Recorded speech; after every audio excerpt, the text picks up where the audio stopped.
Enzo Recto, kalaban ang katiwalian at kasinungalingan, kakampi sa katotohanan at kabutihan. Upcoming Senator Tito Soto at Ping Lacson, posible kayang umanib at sumama na sa minority bloc na kung saan babanggain at kokontrahin ang ginagawa ng mga makasarang senador ngayong darating na 28th Congress. Bakit ko po ito nasabi mga kabunyog?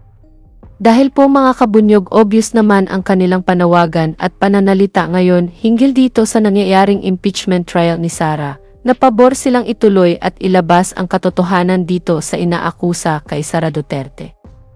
Anyway, heto mga kabunyog, panoorin po natin ang kani-kanilang pahayag hinggil dito sa ginawa ng Senado sa takbo ng impeachment trial ni Sara. At dito natin makikita na may posibilidad nga na kalabanin nila itong mga pabor sa mga Duterte. Mensahe po kay Senator Chis Escudero, sabi niya po kasi sinusunod lang daw po nila yung kanilang yung batas at ang kanyang ginagawa lang daw po nila yung kanilang trabaho. Pwede mabuti kung sinusunod yung mga batas at saka yung mga rules and procedures pagkat ako'y mahigpit doon. O kaya nga dapat sana ay noong February 5, ni-refer nila sa Committee on Rules yung articles of impeachment na matanggap nila para nakakilos, mas nakakilos ang Senado, baka nagkaroon na sila ng kopya na napag-aralan na nila yan during the campaign period. And message din po sa mga senators na sinasabi niyo po na hindi sumusunod sa mga rules and procedures. Kailangan siguro ilagay natin sa ayos ang ating pagka-senador. Inalantanan tayong bayan dyan eh. Ini-expect nila na tayo ay susunod sa mga proper decorum, sa proper ethical standards, sa proper rules and procedures na dapat sundin ng isang legislator. After po, ano po ba ang kaibahan ng impeachment procedure noon sa nangyari nito lang nakaraan? Kaibahan? Well, noong first two impeachment namin, na matanggap namin na sinunod namin ang mga dapat gawin. Kaya nga yung pangalawang impeachment, panahon ni Chief Justice Corona, ako yung nag-author ng impeachment rules. In-enhance namin yung unang impeachment rules na ginamit kay President Era. Isinaayos namin. At ito yung sinunod namin doon sa impeachment case ni Chief Justice Corona. Kahapon nagkaroon kami ng pagkakataon na makausap si Senator Bato de la Rosa, and he admitted na talagang itong after the impeachment, itong conviction, itong trial na mangyayari sa Senado will still be a political exercise, no? A numbers game pa rin yan. Alam naman natin na hindi kayo magsasalita because you are going to sit as a senator judge, hindi po ba? Yung magiging impeachment trial ni VP Sara sa Senado, kayo ay naniniwala dun sa sinabi ni Bato de la Rosa o yung sinabi ni Senate President Chis Escudero na kayo, ang senator judge daw ay uupo with the cold neutrality of an impartial judge? Both may be correct, both may be wrong. Kasi, Bix sa ibang mga uupong senator judges, pwedeng ganun ang pananaw na ito political exercise. Pero sa iba, ako, ibilang nyo na ako doon na talagang titingin ako sa ebidensya. Dahil mahirap magpaliwanag na nag-convict ka na hilaw na hilaw o kulang na kulang na ebidensya. At mahirap din magpaliwanag na napakalakas ng ebidensya, kitang-kita na mag-a-acquit ka. Yun ang aking sariling position. And I think this position is shared by many of our colleagues. Not all. Kasi iba talagang staunch allies ng PDP Laban or kay VP Sara. Yung iba naman talagang alyadong-alyado ng administration.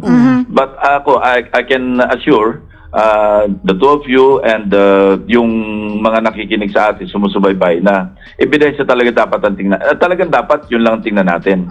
Yung kay late Chief Justice Corona, ganun ang naging pananaw ko. Nung una, parang iniisip ko, yun.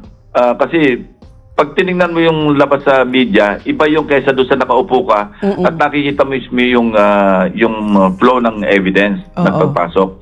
So yung prosecution panel ng House, as far as I'm concerned, kailangan talaga i-convince nila yung at least 16 senator judges na merong enough ground, merong enough evidence to render a decision na conviction. Yan mga kabunyog, narinig po natin ang opinyon ni Tito Sotto at Ping Lacson na hindi raw sila magiging bias dahil maninindigan sila kung ano ang sinasabi ng ebidensya, which is tama nga naman.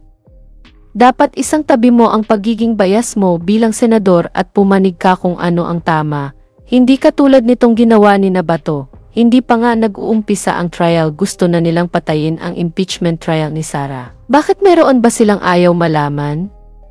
Kaya posible itong sinasabi ngayon ng isang political analyst na si Ronald Lamas na sa pagpasok nitong sina Tito Sotto at Ping Lacson sa Senado, posibleng sila daw kasama si Risa Hontiveros ang magsasaayos ng magulong takbo ng impeachment trial ngayon sa Senado sa darating na 20th Congress. Anyway, heto mga kabunyog, panoorin po natin itong kanyang interview. Senator, sa tingin niyo po, yung infusion ng yung mga nagbabalik ng mga veterano dyan sa Senado sa 28th Congress, could that somehow help knock some sense into some legislators? Well, makakadagdag yan dahil parang ngayon, this early, ay bumabanat na halimbawa yung dalawang pabalik, si Ping Lacson at saka si Tito Sotto, dating Senate President. Bumabanat na rin yung isa pang pabalik, si Kiko Pangilinan. Diba? So, meron kang mga pabalik na nagsisimulang bumanat. Sana masustain yan. Pero sa dulo, aristocracy of numbers pa rin yan. Diba? Pa rin yan. Paramihan ng boboto. Halimbawa, pagpasa, pinasa na sa 20th Congress, yung sinasabi ni Senator Cheese na pwedeng hindi tanggapin. Numero pa rin yun. Numero pa rin yun. Yung tatlo na yan, na lumilinaw yung kanilang posisyon, baka ma-outnumber yan. Kung dahil karamihan doon sa 19th Congress, yung 18, ay karamihan sa kanila ay magiging bahagi ng 20th Congress. Diba? Tapos may madadagdag pa, katulad ni Marcoleta. So, yun, sa dulo, numero yan. Pero tama ka na itong ilang mga papasok, ay mukhang matino naman yung mga sinasabi. Totoo naman. In fairness. Hindi ko naman sinasabi na nag-iingay yung iba para lang patalsikin si Senator Cheese, no? Dahil nag-a-ambition siguro na maging Senate President. Hindi ko sinasabi yun. Ang gusto ko lang puntuhin dyan, tama yung kanila sinasabi. Whether the effect is to campaign against Senate President Cheese Escudero, that's a secondary thing. Diba? Saka parang mahihirapan lang tanggalin si Senate President Cheese Escudero dahil nakuha na niya yung 6 o 7 boto ng mga pro-Duterte senators. Tapos syempre, yung mga loyalist niya, plus, di ba? So, practically, meron na siyang majority.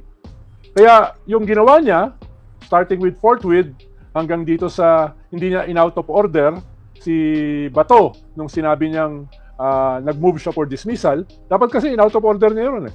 Dahil wala namang ganung motion eh, as an impeachment court. Di ba? Motion to dismiss. So, yung mga ginawa niya, ay mukhang paid off.